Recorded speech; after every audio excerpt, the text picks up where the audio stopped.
पिकाच्या नुकसानी संदर्भात जे फळबागाचं नुकसान झालंय आणि ज्या मदतीपासून ते निकषामध्ये बसलेले असताना सुद्धा उमरा सर्कलमधले शेतकरी वंचित राहिलेले आहेत, त्या संदर्भातलं गांभीर्य हे माननीय कृषी मंत्री दत्तामामा भरणे यांना आम्ही लक्षात आणून दिलं.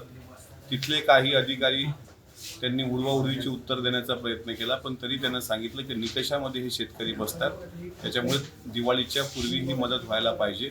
स्वतः दत्तामामांनी सांगितलं की मी त्यावर ही मीटिंग आटोपल्यानंतर निर्णय घेतो आणि याच्याकरता एक स्वतंत्र बैठक लावावी लागेल. कारण निकषामध्ये बसलेलं असताना शेतकऱ्याची काही चूक नसताना तिथला तालुका कृषी अधिकारी किंवा अंधारे नावाची संबंधित व्यक्ती ज्यांनी चुकीचे पंचनामे केले, ज्याला कोणी ओळखत नाही, तशा लोकांवर सुद्धा गुन्हा दाखल करून आता isakal.com आहे देशातील नंबर 1 ची मराठी न्यूज वेबसाईट. प्रत्येक अपडेटसाठी isakal.com ला नक्की भेट द्या. शेतकऱ्याला त्याचा योग्य न्याय आणि योग्य मोबदला देण्याकरता एक लवकरात लवकर मीटिंग लावण्याच्या संदर्भात त्यांनी सांगितलंय. ते सगळं मिनिट्सवर आहे आणि मी पण त्यांना विनंती केली की विधिमंडळाच्या अधिवेशनात लक्षवेधी या प्रकरणासंदर्भात येऊ नये अशी विनंती मी माननीय कृषी मंत्र्यांना केली. उमरा सर्कलच्या शेतकऱ्यांच्या पाठीशी खंबीरपणे हे सरकार असल्याचं त्यांनी सांगितलं.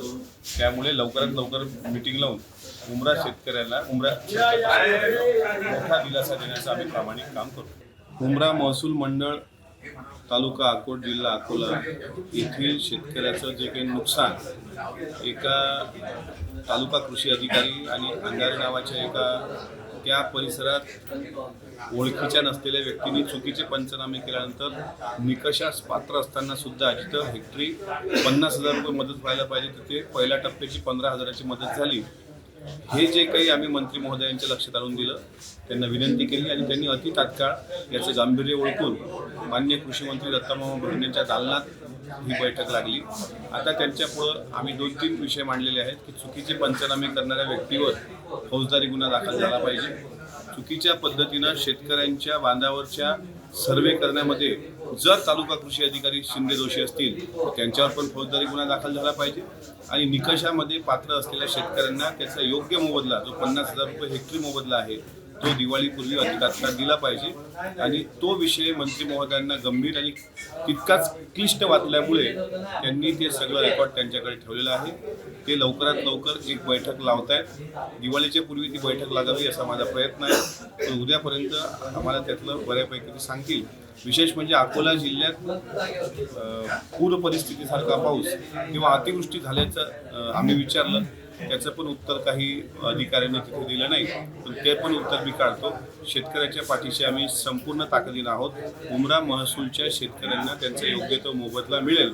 कारण फळबागाचं नुकसान मोठ्या प्रमाणात आहे, संत्रा लिंबूचं नुकसान मोठ्या प्रमाणात आहे आणि ते न भरून निघणारं नुकसान आहे.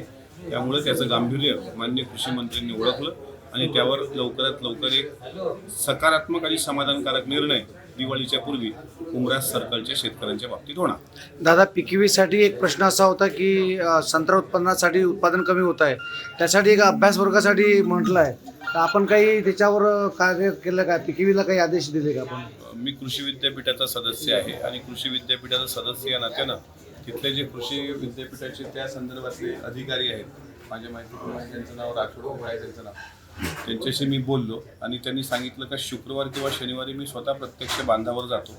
तिथल्या संत्रा उत्पादक शेतकऱ्याचं काय म्हणणं आहे ते ऐकून घेऊन कृषी विद्यापीठामध्ये कुलगुरूंच्या उपस्थितीत मी स्वतः ती बैठक लावणार आहे. आणि आजचा मंगळवार आहे, गुरुवार शुक्रवारपर्यंत विद्यापीठाचे संबंधित अधिकारी बांधावर पोहोचतील. त्यांचं नाव इंगोले आहेत, इंगोलेंशी माझं बोलणं आहे. उत्पादन वाढीसाठी आपला काही प्रयत्न राहील का साहेब? 100% राहणार. उत्पादन वाढीचे प्रयत्न, शेतकऱ्याला मोबदला भेटला पाहिजे. पश्चिम महाराष्ट्रातल्या शेतकऱ्याच्या नुकसानाला 100% मोबदला देण्याचं आपलं सगळ्यांचं हे असतं, सहकार्य असतं. तशी आपली मायबाप सरकारला विनंती आहे की विदर्भातला शेतकरीसुद्धा तितकाच महत्त्वाचा आहे. पीक विम्याचा प्रश्न खूप मोठा आहे विदर्भामध्ये आणि उत्पादनाचा प्रश्न मोठा आहे. त्यामुळे सोयाबीनचं उत्पन्न बऱ्याच ठिकाणी आता सोयाबीनच्या झडत्या 2 आणि 3च्या वर जाणार नाहीत अशी परिस्थिती आहे. त्यामुळे अतिवृष्टीत हा भाग यावा, पीक विम्याचा परतावा पटकन मिळावा आणि उत्पन्नात वाढ होण्याकरता जे जे मला शक्य असेल ते शासन स्तरावर, माझ्या स्तरावर मी पूर्णपणे सहकार्य करतो. देश विदेशातील प्रत्येक घडामोडींचे लाईव्ह अपडेट मिळवण्यासाठी आता साम टीव्हीच्या सर्व सोशल मीडिया प्लॅटफॉर्मला लाईक, फॉलो आणि सबस्क्राईब करा. तसंच सर्व नोटिफिकेशनसाठी बेल आयकॉन प्रेस करायला विसरू नका.